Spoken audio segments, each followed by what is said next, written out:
Okay, now one thing that people have a problem with when they are sketching is that they think they're drawing something.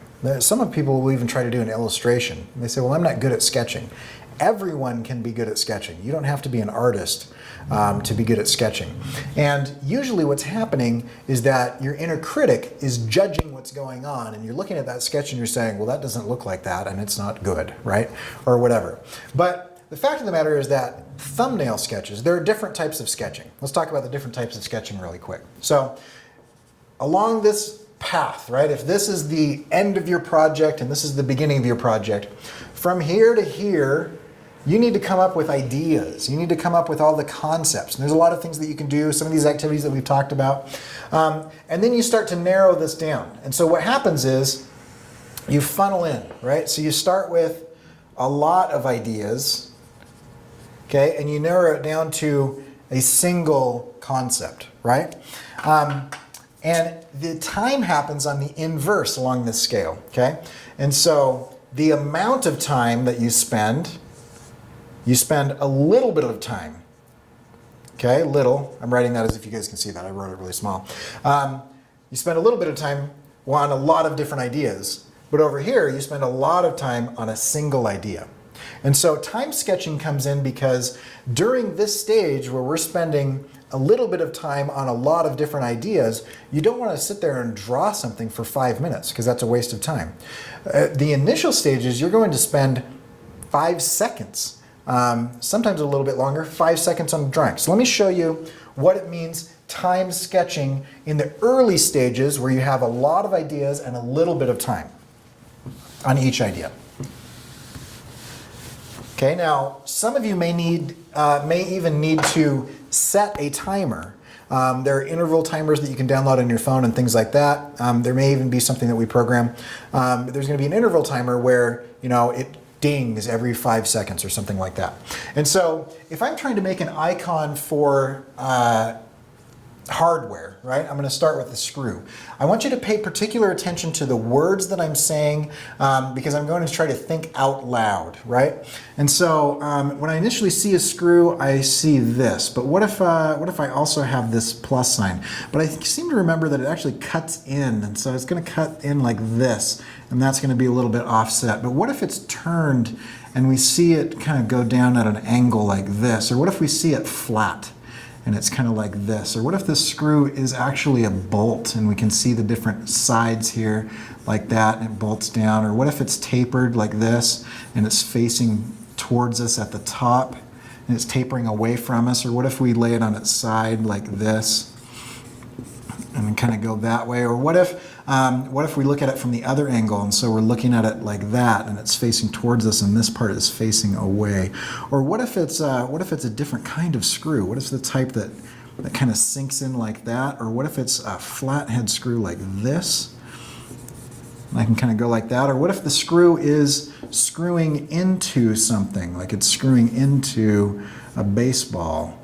Or what if it screws into a piece of wood? Okay. Now, each one of these is a variation on a theme, and most of us, if we haven't been trained in creative practices, we would draw the first one, we might draw a second one, and we would be done. We'd start to produce it.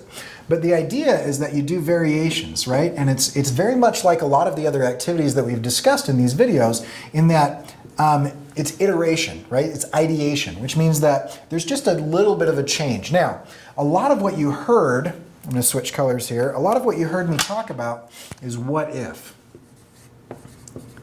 What if is a really powerful question when you are sketching, okay?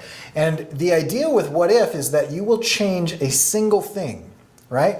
And so what if this was flathead instead of Phillips? Okay, what if we saw this come in? What if it was down at a different angle? What if it was at a different angle? What if it was a bolt? What if it was screwed into something? What if we looked at it like this? What if it changed colors? What if it was broken? What if whatever, right? And so you take the existing sketch and then you say what if, and you change one thing and you draw that thing.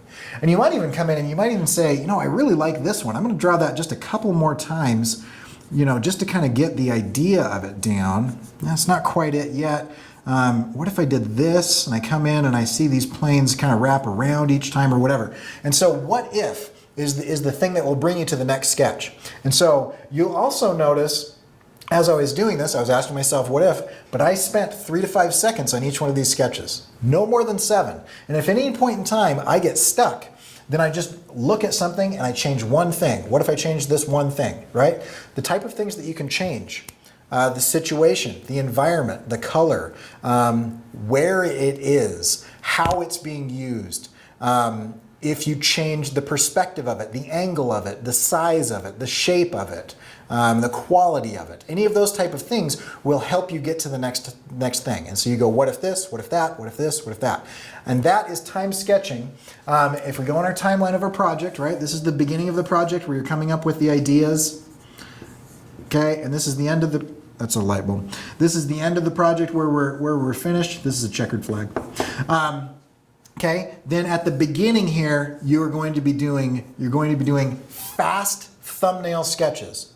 Fast thumbnail sketches. Okay, at some point in time, you will choose one of those concepts and you will do a like a compositional sketch. Okay, and you might do 5 or 6 compositional sketches. So let's say I really like the idea of this one. I'm going to draw that a number of times, and the what if questions that I ask myself within the compositional stage are compositions, right? And so I ask, what if I use a Swiss grid? What if I use the rule of thirds? What if it takes up 1/3 of the page? What if it takes up 2/3 of the page? What if it fills the whole page and I zoom in? What if I zoom way out? What if I crop in? What if I look at it like this, right? I'm not doing like the subject, I'm just composing the subject. Then, once I say, I really like this one, this is the one that this is awesome, right? That's the one I want to do. I would take this one, and I would move on and I would do value compositions, where it's the same composition. You can print it out and get markers. You can bring it into Photoshop or Illustrator and color it however you want. And you take it and you color it in grayscale. So you're going to color it, and I usually do 5 values. I'll start with black, and I'll do white, and then I'll do 3 values in between that are kind of a gray value. In between there, and everything gets one of those 5 colors or one of those 5 values. And so I'll go in and I'll say, what if it was nighttime? What if it was daytime? What if her shirt was white and her face was dark? What if the background was dark and the subject was light? What if the subject was dark and the background was light? And you switch up what has what value, and so that you can change the contrast. Once I choose one of these sketches, once I choose one of these value sketches, then you just finish it.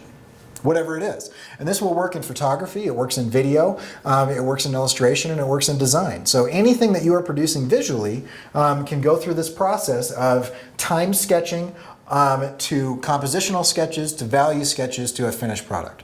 And coming up with a value comp to a shoot or pinned to your board as you do an illustration will help you in a lot of different ways. You already know what it's supposed to look like. And so it's not kind of this run and gun, it's been planned.